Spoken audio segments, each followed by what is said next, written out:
Okay. So, this is going to take me about 20 minutes to read, and it's probably going to offend some of you. Maybe. Huh?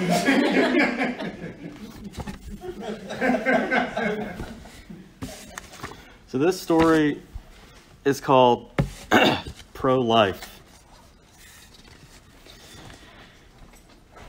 Karen's talking to me again, even though I haven't grown a mouth. Her day at the clinic didn't go as planned. Someone caught her digging through the bin of biological waste, and she had to lie about losing a piece of jewelry, and somehow that's my fault. I'm not growing fast enough, she tells me. The ritual should have worked by now. I should have arms and legs, teeth, a fuzzy head of hair, eyes as bright as stars in the sky. I don't have a mouth to tell her she's an idiot for complaining to a pile of goo. I can't tell her I didn't make up the rules. 11 candles for the 11 points in the Tree of Life, lines of salt to connect them, the summoner's blood to express their devotion, and the most important ingredient, flesh. There's nothing in the scripture that says how long this process takes. The human elders who communed with the void in the early days of man weren't given specific instructions. She's lucky the ritual even survived this long, but try telling her that. No, Karen, your summoning ritual of choice isn't guaranteed. You can't beg for a miracle from beyond the void and expect an answer on your terms. The void is chaos for a reason, lady. If I could speak, I'd scream at this sort of thing doesn't account for time, as she perceives it. Yes, the old grimoire she stole from the library should have some sort of fine print, but I didn't write the cock-a-doodle thing. I'm not the author. I'm just the other, a voice from the void, and when I'm called, I answer. Or I would, if I had a mouth. And I'll be honest, for as straightforward as necromancy tends to be, this sort of thing rarely works out. I mean, sure, they'll summon one of us to inhabit the body of whatever they're trying to resurrect, but they always lose the constitution to follow through. Most of them don't have the stomach to deal with the day-to-day upkeep. I suppose it's one thing to keep cutting yourself in an act of devotion, and another altogether when it comes to supplying the flesh. I've seen some would-be necromancers who were absolute head cases, but Karen's on another level. Newly divorced, dealing with the emergence of obsessive-compulsive tendencies and a bipolar disorder, struggling to come to terms with her infertility. The girl's got some baggage, and hiding beneath it is the true madness inherent in all flesh, desperation. She'll dig her way down to it eventually. When she first called me from the void, the woman was barely keeping herself together. She was nervous, most of them are, but trying to act composed like a student on the verge of taking an important test. I suppose I can understand. Calling down the power of the void to reanimate dead tissue is a commitment, one which most fail to grasp, and Karen seems to be one of the few who understands. She's no stranger to esoteric faith and devotion. When she first summoned me, she wore the sign of her Savior around her neck. I heard her utter a prayer under her breath, but not to me, and certainly not to the void. And how quickly her faith turned. The void can do that. Show someone even a glimpse of the true nature of the universe, the ravenous chaos that is the cosmos, and their mind will eject all manner of faith. It's the equivalent of showing a child sleight of hand to explain a magic trick. Now Karen doesn't wear her Savior's sigil. She wears a mask of determination most days. Others, she wears a mask of fear. Right now, she's throwing a tantrum over how long this is taking, but in an hour she'll collapse in a heap on the other side of the room, weeping quietly until sleep claims her. She'll dream of the child she can't have, of her ex-husband who left her after a year of suffering through her psychotic episodes. Her failures and insecurities will manifest as shadows and stalk her through the dreaming. She doesn't know the void hears her dreams. They're like music, sweet lullabies of agony, fueling the dissonance inherent in existence. I want to tell her I can taste her pain. I want her to cry to me so that I may drink her tears. Karen, I'd say, your pain is delicious. For the first few days, my single eye was little more than a gelatinous ball oozing fluid, and the world before me a blur of light and shadow. My vision has cleared since then. My womb is a bucket housed in a basement beneath Karen's home. She visits me before she leaves to go to work at the clinic, and she visits me on her lunch break to feed me whatever amniotic waste she's scrounged when no one's looking. Every night she visits to repeat the ritual, drawing the corners of the great tree, slicing her arm over the bucket so that I may taste her blood, and to recite the incantations. Sometimes she does this over and over for hours. In those first few weeks, you'd think I'd already grown into something resembling a child. She doted and cooed over me like a young mother, talking about the life she would give me. I'd attend the best schools, be athletic while maintaining the highest grades in academics, and care for her when she grew older. I'd be a doctor or a lawyer, highly successful and rich, and my spouse would be the perfect match. Together, my spouse and I would have children of our own, grandchildren who would make their grandmother proud. Her fabricated lineage always ended there because her tears would overtake her dreams. So, I'd sit in my bucket, watching her slowly descend another step into the madness waiting for her at the end of the tunnel. Poor Karen, I wanted to say. You're losing your mind over a collection of cells, hardly enough to consider tissue or organs. I wanted to remind her of the unborn chicken she consumed for breakfast that morning. Weeks pass. My second eye has sprouted from the primordial soup, and I can see the room clearly. Framed by the circular silhouette of the bucket's rim, my tiny portal to the physical world beyond, and everything I see is a disappointment. Karen's upset again. She's lost her job at the clinic because they caught her stealing the biological waste. They'd known for weeks, she says. They waited until they could catch her in the act. For the first time since my conjuring, I expect Karen to end her basement experiment in basic necromancy. I mean, maybe I was wrong. After more than a month of daily feedings, fluid and tissue, and occasionally a half-formed organ, my time on this plane of existence has come to an end. Don't beat yourself up, I want to say. Necromancy isn't for everyone, Karen. And just when I'm prepared for her to flush me down the toilet, Karen surprises me yet again. Disheveled, her stringy, unwashed hair matted to her cheeks with tears, she peers into my bucket and smiles. She sees my eyes. At first, she isn't sure if they were there before, or if they're new additions to this arcane stew she's had simmering for weeks now. So, I do the only thing I can. I blink with newly formed eyelids. She doesn't notice the gloss of my nictitating membranes or the slow dilation of pupils like splitting zygotes. Karen only sees what she wants to. A sign of life. That's all she seems to care about now. A sign of life. She won't care for what comes after. We stare at one another, me incapable of reflecting any emotion while she projects all her emotion onto me. In her eyes, I'm that fully formed child, already in school, already making her proud, already something she can brag about to her peers. She can't see beyond her fantasies. You idiot, I want to say. You have no idea what you're doing. But something about the wild look in her eyes tells me she wouldn't listen even if I could speak. The well of madness in her heart has no bottom, an epiphany which sends a shiver through the congealing mass of my body. I can't wait to see what she does next. Most would-be necromancers mistake obsession with devotion, often diverting from the cosmic recipe necessary to conjure life. It's the difference between cooking slowly at the correct temperature and at a higher temperature, thinking the meal will finish twice as fast. For example, I was once summoned by a husband and wife to resurrect their dead daughter. They drew the geometry, lit the candles, said the words, but their error was twofold. Dead tissue is necessary. They thought that by providing a plastic doll in place of their daughter's lifeless corpse, they could skip the hassle of retrieving her from her grave. Sorry, kids, this doesn't work like that. I need a real body, or in Karen's case, real tissue. Their second error occurred during the act of devotion. The profane texts call for 3 drops of blood from each participant per incantation. In their case, 6 drops every night. They thought that by spilling a lot of blood, they could hasten the process and, well, let me just say the results weren't pretty. Failure to produce the correct amount of blood in an act of devotion is considered an insult to the void. Failure to provide a proper vessel is considered an insult to me. Call me whatever you want, Will.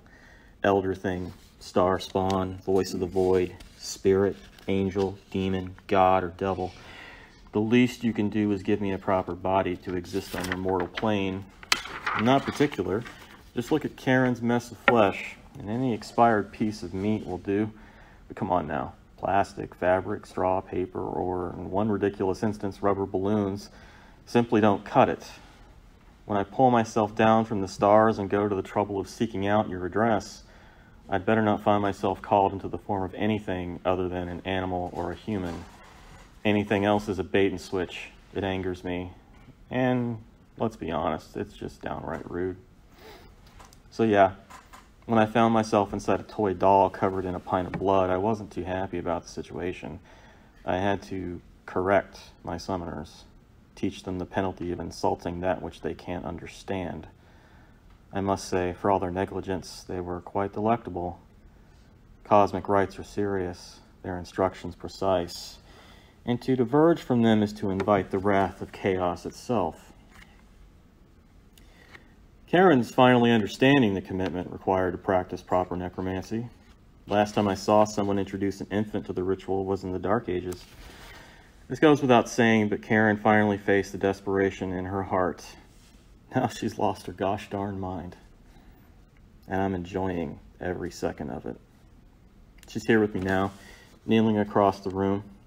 The flesh slowly incorporating itself beneath me has elevated my position in the womb of this bucket. She spread plastic over the floor of the basement, and a chunky lump of smooth flesh hangs from an exposed beam. Karen is observing the tiny figure, examining its features, questioning the best place to cut first. I want to tell her the hard part's already done. Karen, I want to say, just feed me the fudging thing. There's a spark of inspiration in her eyes. She looks at me, and I blink in encouragement.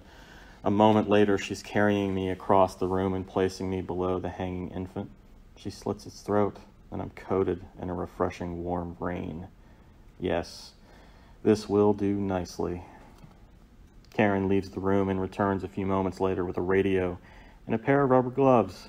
She turns on the radio and strips off her clothes, revealing a bony frame coated in pale skin and scars from all the cuts she's made. Karen, I want to say, you've really let yourself go. Haven't you been eating? For such a scrawny creature, Karen moves with energetic purpose, and she goes to work on her sacrifice with the precision of a sculptor. A slice here and there, degloving the parts in logical succession, feeding me the scraps as she works her way along the body.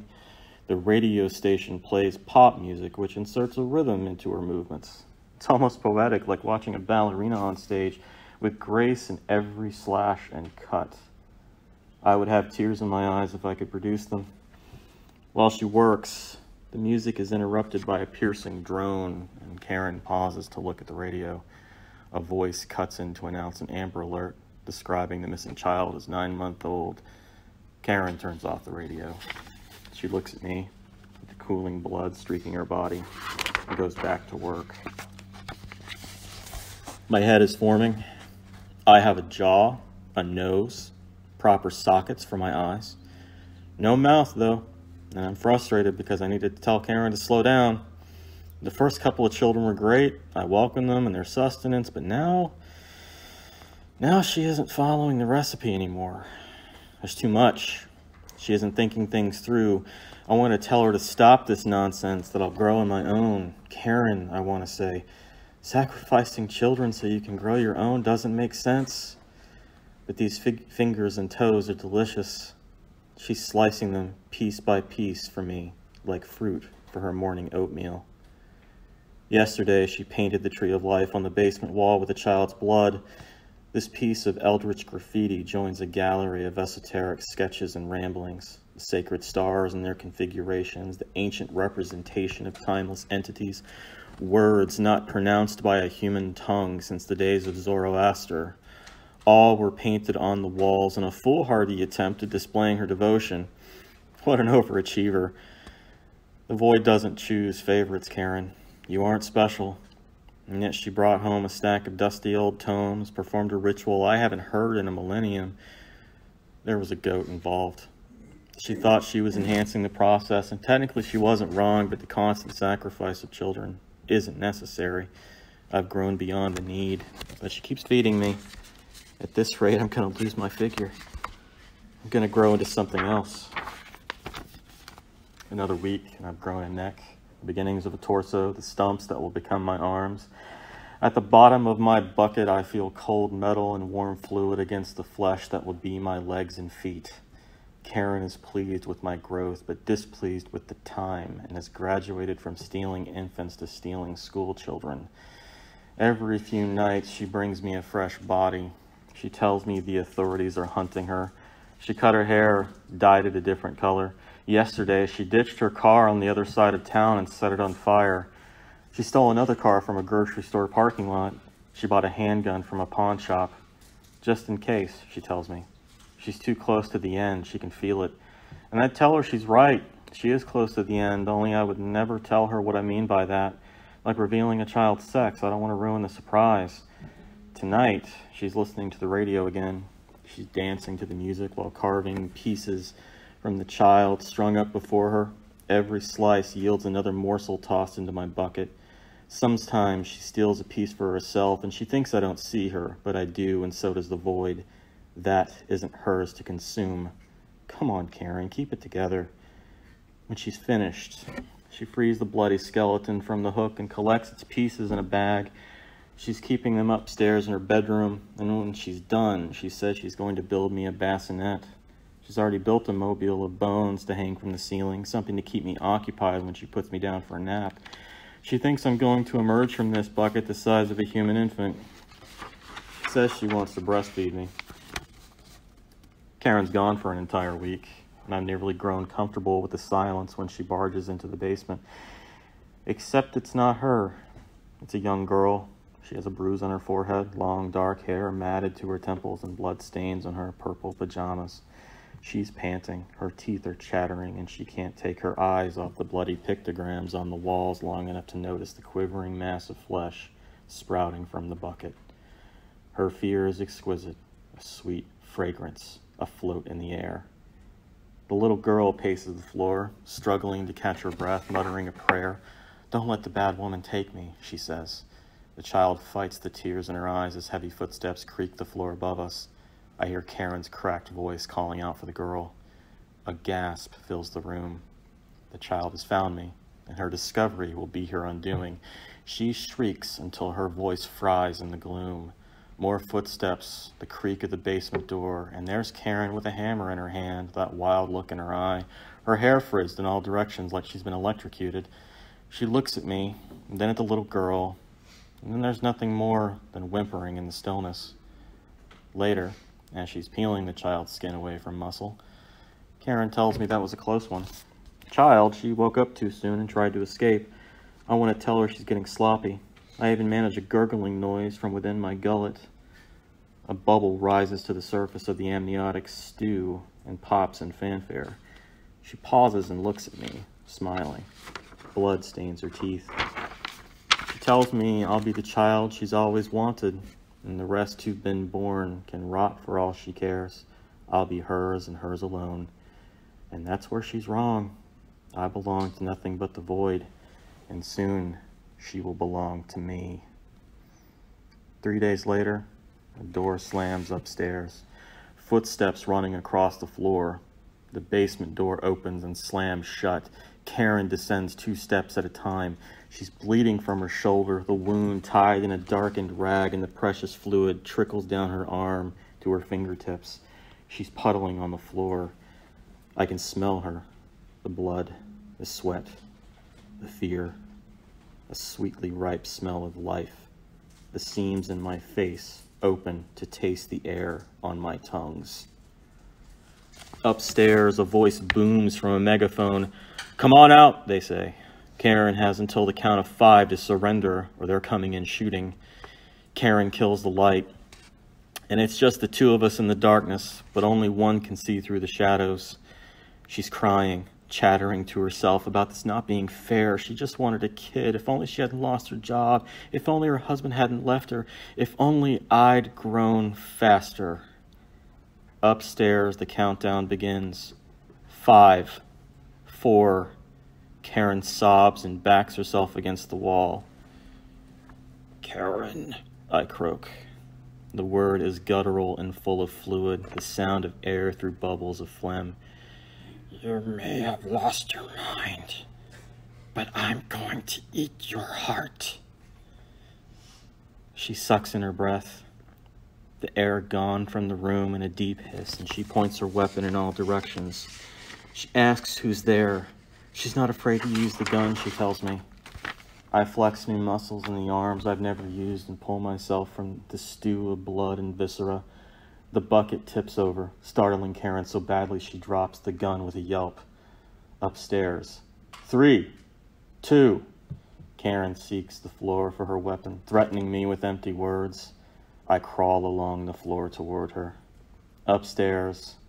The front door bursts inward as men shout an announcement of their arrival. The whole house shakes, and Karen freezes in panic. My mouth is open. All of them are. Now Karen is screaming at me, and this time, my mouths scream back.